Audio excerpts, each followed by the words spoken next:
out loud. I would hate to say that because that seems so cliche, but I'm saying Use another term.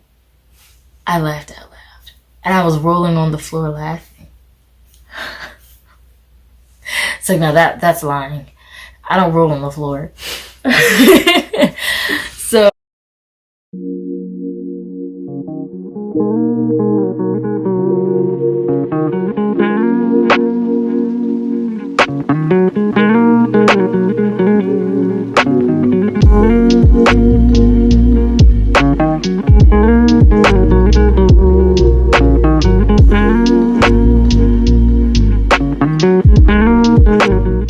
hey guys, it's me, Naj.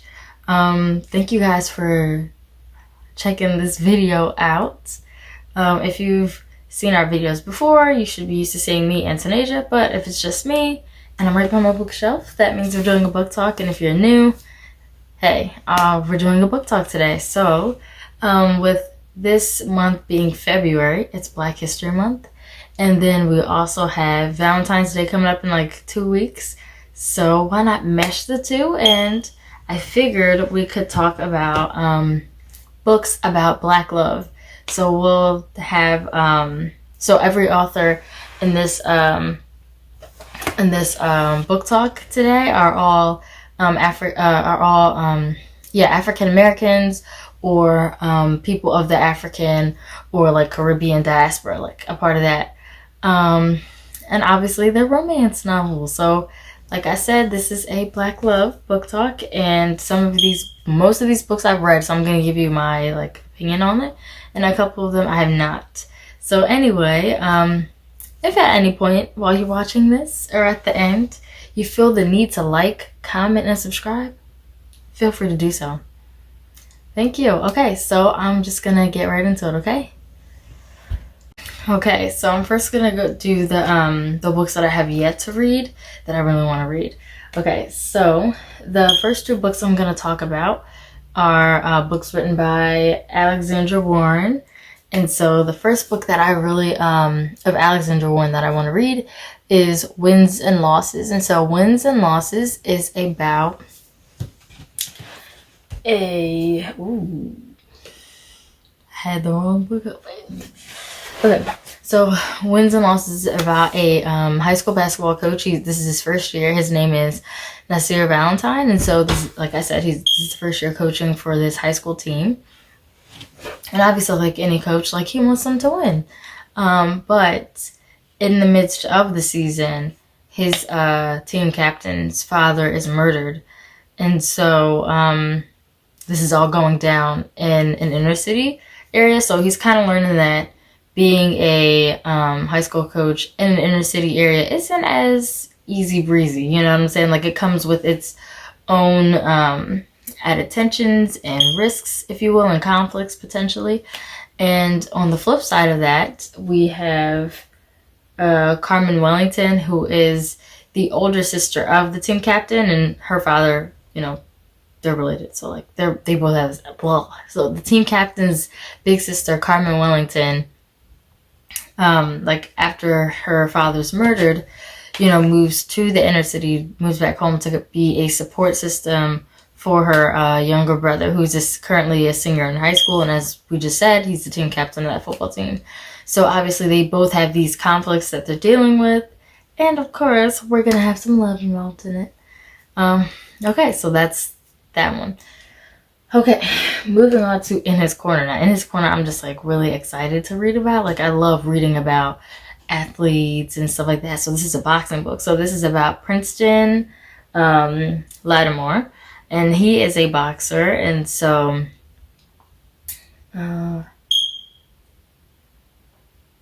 okay, so he's a boxer in his career and everything. And so in his career, he meets a journalist, and this journalist's name is Bella Stevenson. Bella Stevenson is the journalist that he meets, and so she's a journalist and she knows nothing at all about the boxing world. And so pretty much the two kind of okay, so Princeton's just learning about life outside of the ring, and pretty much what's her name? Carmen. I gotta mix up. It's Bella. It's Bella. So pretty much she's gonna be, you know, they're both gonna have some conflicts along the way, but of course we're expecting a happily ever after. I'm hoping we'll see it, and I'm really excited to read these books. I wish I could have given you guys a review, but I didn't purchase them yet. So okay, so the next book that I have yet to read is The Boyfriend Project, and it's by Farah Roshan. Farah Roshan. And it's a book that I think it's been around for like a year or something. I don't know. But it's been around for a minute, and it's a popular book. And so it's about a girl named Samaya who just realized that she's been catfished by her boyfriend, who has catfished, I think, 2 other girls. So, like, this guy was dating 30 women and catfishing all of them. And so they find out about it, and so they become like a friend group. They become best friends. They bond over it. This low-key reminds me of Revenge on My Ex. I don't know. It was a show like that on Wii when like the cheaters, like people that they were with, like got together and like did a revenge thing. Oh, that was funny. I just thought of something. That's why I was like, okay. Anyway. So, oh yes. So Samaya, catfished by this guy, dating 3, including her, 3 other women. And so she meets these 2 other women, and they become a friend group. And so they decide, like, we're putting off this dating thing. Okay, like, we're done dating for a minute. Let's just take a pause. So Farah then, not Farah, I'm lying to you. Samaya then is then focusing really onto her app and making her app dream come true. And then she meets Daniel at her job. And so, of course, we anticipate some romance there. Obviously, you know, her being at a point like, I'm on a break, and then you got like pretty much a guy that's seemingly perfect, or somebody that's making it hard for her to be like, I don't want to date anymore. Okay, so those 3 books I definitely do plan on reading, but as I've said, I have yet to read them. So I definitely recommend them to you. I've just felt so pulled into the samples that I just know I'm gonna read them. It's gonna happen.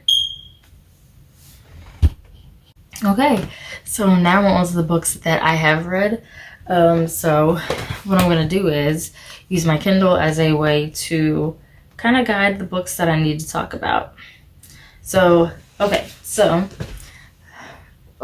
first main series that you guys could really enjoy is the Make It Marriage series. Now, if you've watched my last book talk, you'll know what I'm talking about. I referred to that one, and that's by Nia Author. And so it's pretty much about mainly it's about a group of friends that work at a company, Make It Marriage, where they're matchmakers. They do it the old-fashioned way, not online dating. You know, they do it in person. And so it's about this friend group as they find love and as they help other people find love. And it's just, like, you get to see each of them in each other's books, which I always thought was really cute. It's a way of, like, checking in on each couple and seeing where they are after the book. If you've ever been like me and kind of thought, like, oh, like, I wonder what their life would be like after this story. You know, those stories kind of give you a taste of it. So they're all interracial. So it's I think for all of them, it's a African American woman, or like a Caribbean woman, or like a woman from the like Afro Caribbean diaspora thing. So you have that woman, and then you'll have like a white man. But she writes really, really well. Another book of hers, this is my first time talking about it, is Deserve Me. And so I think it's a feature book. I think it has Soberin Authors is also an author in there, so maybe they're related because like they have the same last name. But anyway, so Deserve Me, I enjoyed this.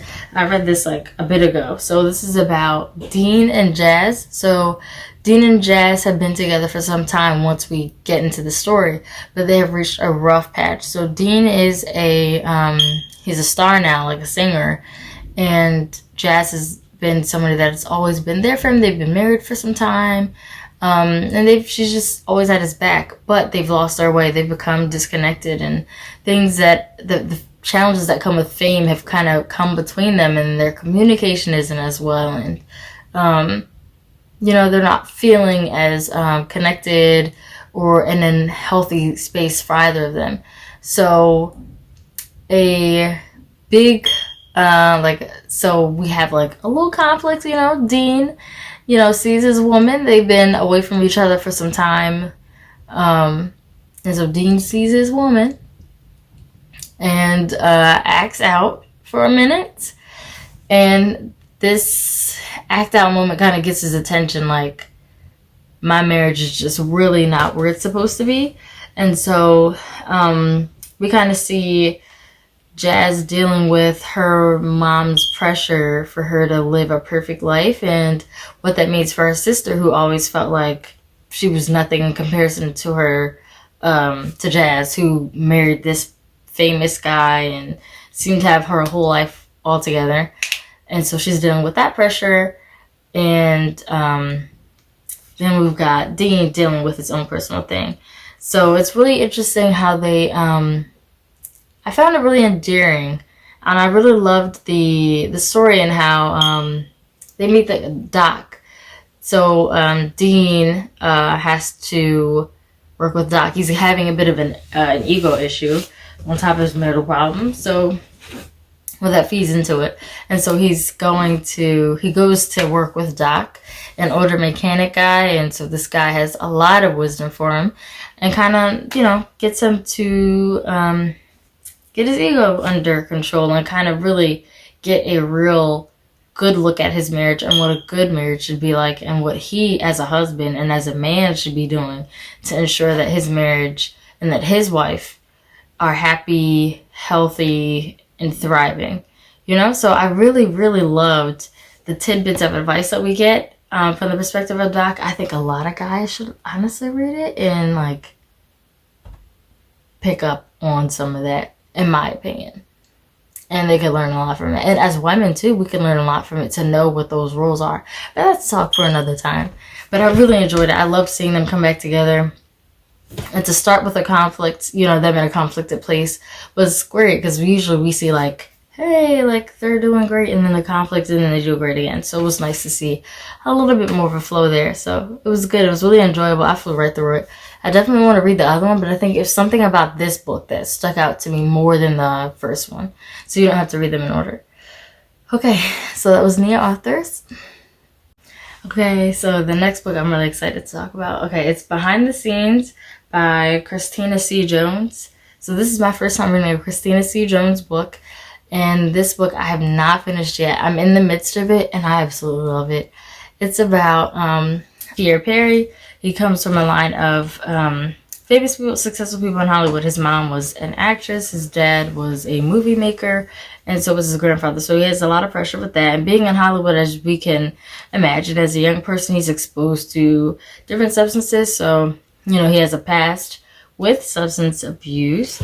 And so we see him as he meets Logan, a woman who is from a legacy of lawyers. Her mom, her dad, and like even beyond that, her grandma, grandpa, even I think the greats in there are lawyers. And so she's dealing with that legacy. And so one night, Pierre and Logan meet via a little car accident or whatever, but it ends right. And so then coincidentally, they see each other and end up working together. And so them working together, seemingly they're opposites, like they're dealing with similar things in that they're dealing with family legacy, but also they also seem to be a bit different in that Pierre's more jaded than Logan is, and Logan is seemingly somebody that just has it all together, but at the same time seems super spoiled, like the world has been handed to her. So I'm really enjoying the book. It's really great. I enjoy the banter between them. I enjoy Logan as a female character. She's very straightforward, very honest, very bold, and I don't know. It was really refreshing to read that about her, and it's really refreshing too to read about a strong male character, that's not afraid to like be honest and deal with his past and be able to kind of open up about it. Not like excessively real, like he's telling everyone, but you know what I mean? It's great. It's a great character development. And I'm looking forward to how she cinches this story together. And I'm also wondering to myself if this is a part of a series, because truthfully, I really want to see a book about Pierre's younger sister, and you guys are going to find out about that if you guys read it. And her love interest. I would love to get a whole story on that. But like I said, I haven't finished it yet, but I really, really enjoy it. Okay. Then we have Get a Life, Chloe Hibbert by, oh, that was bad. It's Get a Life, Chloe Brown by Talia Hibbert. Okay, so Chloe has a disease that has rendered her to live a sheltered life. You know what I mean? She's kind of more reserved with herself.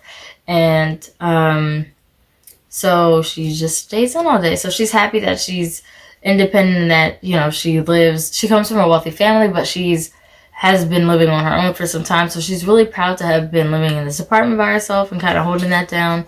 But again, she's not living her life to the fullest. So she decides to come up with this list of challenges or things for her to do to, you know, kind of force her to get a life. And so then we meet Redford. She calls him Red. So that's what I'm going to call him. Red, and he is I think he's an artist and like the maintenance man or something like that, like some kind of hands-on guy. Like he's a little rough around the edges. He likes motorcycles, things like that. And so he has a very interesting past with his ex-girlfriend that he's dealing with. And so it's interesting to see the two mesh as Chloe kind of invites Red into her checklist or challenges of ways for her to get a life. So as you can imagine, as they spend more time with each other, they get to know each other more, and they become, you know, more and more interested in each other. I enjoyed it. I think there were quite a few moments when I laughed out loud, which are always golden, you know? You always want to get a good book that, you know, makes you laugh. And kind of, ew, you guys should see the way Tanaja's looking at me. Really? Is it like when you type LOL? Is it that kind of laugh? No, it's like genuine. Like, you know how people say, like, when you type LOL, you really don't mean it. Like, but when you send a laugh emoji, you mean it. In this case, I really did laugh out loud. I would hate to say that, because that seems so cliche, but I'm saying. Use another term. I laughed out loud. And I was rolling on the floor laughing. It's like, no, that's lying. I don't roll on the floor. So, but yeah, I really enjoyed it. I think it was good. I'm so looking forward to reading the other books. Danny Brown and Eve Brown, which are about her sisters. And they each doing with different things. So I liked it. I really enjoyed it. Okay, next book, Queen Move by Kennedy Ryan. What? If you saw my see, you hear it, Tanasia. I didn't ask you to be starting yelling like that. And get off of that. Anyway, as you heard Tanasia rudely interrupt, yes, I did do Queen Move. You told me you were almost done. I'm waiting to get my computer so I can watch something. I don't have my phone because you have it. What am I supposed to do? Watch your charger. Where's your charger? Find it. I'm so serious. I will move that stuff and get my computer from under. Tanasia, just get the charger. Okay, anyway, let's get back to it, guys. As I was really interrupting, she was like, I've done the Queen Move before. So if you guys saw my last book talk, it was a book haul because I purchased all of them. You'll be able to, you'll see what, you'll get a more detailed description. But anyway, I love this book. Absolutely amazing. It's about two childhood best friends. We've got Ezra and Kimba, and they grew up together, and they're super duper close. But at a big turning point in their, relationship as friends when they were 13, I think, or 14. Something really major happens between their families, which were tightly knit as well, that causes Ezra and his family to move away. And so in moving away, him and Kimba lose contact with each other, and it's been forever, seemingly, since they've seen each other. And so obviously we've got to have a reunion. And so at this reunion, they both are at really interesting points in their life that they're dealing with. So Ezra is dealing with something interesting with his relationship with his son's mother, and then we have Kimba going through something personally health wise, that are, causing them to evaluate those things while they're also trying to investigate what happened between their families and also navigate what a relationship between them looks like, and is that even able to happen given where they're living at. I absolutely love this book. It was amazing. Such an easy read. Ezra, easily one of my favorite male leads, or whatever you want to call him. However, he's definitely going down in the book boyfriends category. And Kimba was a great heroine to read about. She was a really great character. They were very well rounded, these two, and their relationship was amazing. Their level of respect, the background that the Kennedy Ryan provided was great and really laid the foundation for everything that was to come. It was just so good. So good. I cannot even tell you how good it was. It was that good. Okay. So the next two books are by the same author, Mimi Grace. And so the first one I'm going to talk about is Make a Scene. And I'm looking down because I need to know their names. Like, I forgot. Okay, so we have Retta and Duncan that this story is about. So Retta owns a bakery shop. Obviously, she's a baker. And so something interesting in her love life happens. Her ex is getting married to her cousin. And so with that being said, she kind of becomes like that cousin or that family member that everyone's kind of always looking at cautiously or tiptoeing and looking as if like, oh, is she okay with this? Like, oh, poor Retta, her man's with the cousin now. Like, what's she gonna do? So she's really tired of being in that light and feeling the pressure of everyone watching her. So she really wants to show that she's over it and like, please, like, get out of my face with all this extraness. So, with her cousin's wedding coming up, she then, is on the lookout for someone to take as a date to, just like make sure the family just stops talking, at least for the wedding. So then we've got Duncan. So Duncan owns the gym right next door to Retta's Bakery. And they meet, over an interesting way of meeting, via blind date. Well, that's the thing about blind dates. Like, how do you know who you're looking for? It's weird. But it was cute what happened. And then they discovered they live next door, and not live next door, but they work. Oh, I'm talking too much. Okay, so Duncan owns that gym next door, and so Duncan has a little bit of a jaded view on love, considering his parents' marriage, which was very tumultuous for him and his sister. And his parents are, let me see if I can even say that, are at an interesting point in their marriage. So, as I said, Duncan then ends up agreeing to fake date Retta. And so obviously before you can go before the family, you've got to spend some time together to kind of get your story straight. So they do that, and obviously we all know the fake dating, trope and where that goes. But I loved it. I really did laugh on this one too. It was really funny. Mimi Grace has a great way of writing. She knows how to put in the right amount of laughs and the right amount of moments and great character development. It didn't feel rushed to me, and I really enjoyed that. So the next book for Mimi Grace is Along for the Ride. And so this story is about Joelle and Jason. You said you were almost Joelle done. and Jason. I'm getting cussed out. Okay, so Along for the Ride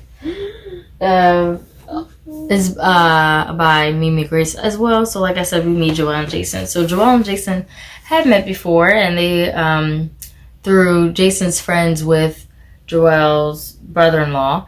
And so they meet at the wedding party. And, Joelle's she's a great at what she does work-wise, but she's a bit of a loose cannon. She says whatever she wants. She lives her life out loud, which is different than Jason, who's he's more reserved. He's to himself, and he's like the routine guy. Like, he just has his daily routine. He doesn't really get away from that. I think he's an orthodontist. If that makes any sense for why he likes routines. We'll just cut that. But anyway, so they met at the wedding. And so Joel's personality kind of rubbed Jason a little bit the wrong way, and a bit of Jason rubbed Joel the wrong way, so they don't really like each other. So it happens that, the Joel's sister, Jason's friend, aka the married couple, need help moving their furniture from where they're moving to their new location, and that's a ride. So Joel is like, I can do it. I can drive the truck, the moving truck with y'all stuff. And Jason's like, I can do it too. So as you can see, along for the ride, both of them together are in this truck, driving their mutual family, friends, people's, furniture along the way. So it's, as you can imagine, like their personalities clash, and they have very interesting, very funny moments that happen, like little hiccups on the road. But also the story goes beyond the old, and so we kind of deal with a little bit of why Joel is so all over the place, like, oh my gosh, a little bit of why Joel's all over the place, and and Jason kind of coming to grips with what living life outside of a daily routine looks like, and what inviting someone that pushes you outside of your comfort zone, or somebody that's a little bit different than you, feels like. So to see them come together was amazing. I absolutely, let me tell you something. Oh, I can't say it without spoiling it, but I just loved the role reversal at the point in the story. It was no game. I'm telling you guys, it was no games. There was no running around with it. At least for the guy, on his behalf, like, he was just real with it, and I absolutely loved it. It was super refreshing to see the guy kind of be the one that is upfront about how he was feeling. I kind of bring it to the woman in the relationship first. I know sometimes, like, that does happen sometimes in the books, but the way he did it was so refreshing, and it was no waiting. It was no, like, delay. Like, how, like, in the books, there's usually, like, a delay in communicating. No, it was none of that. Like, he cut that part to pieces. Like, there was no room left for it. But, like I was saying, they both are in different parts of their lives, and it's really interesting to see how they come together. It was a great read. It was super easy to read. I definitely recommend, for sure.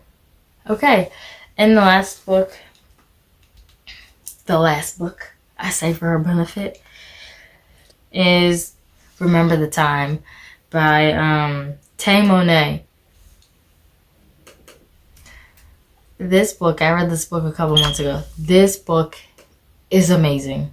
Literally amazing. Okay, so Noelle and Zachary were engaged, and they were preparing for their first child. And a tragic accident occurs, and so then right after the accident, Zachary does not see his wife for 2 years. And so you can understand, like, the grief and the confusion that he must be feeling at the time, until one day he actually sees her again.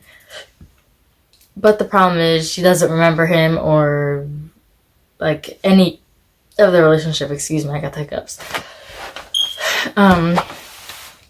So it's just about, like, whether or not Zachary can win his love back and get them to a place where they can be happy and together again, or is he just gonna have to let her go, especially since she's forgotten him and it's been 2 years, So it was a truly, truly great read. I loved the devotion.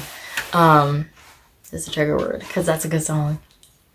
The devotion that Zachary had, and the commitment and the level of real love and respect he had for Noelle, and the depth of the relationship that we could see that they had was just amazing, and it makes for an excellent Black love story. And I would love to see it, in film. Although I'm a little skeptical because I feel like they can mess stuff up if they don't cast it right, if they put too much Hollywood pizzazz in it, go over the top. But just the way it is, it was just really amazing to read. I just easily fell into it. Like, when I first started reading the sample, I could not just keep it as a sample. Like, I had to get it immediately. So I highly recommend it. And I think it's quite funny that that book happens to be the last book, because I'm a big believer in saving the best for last.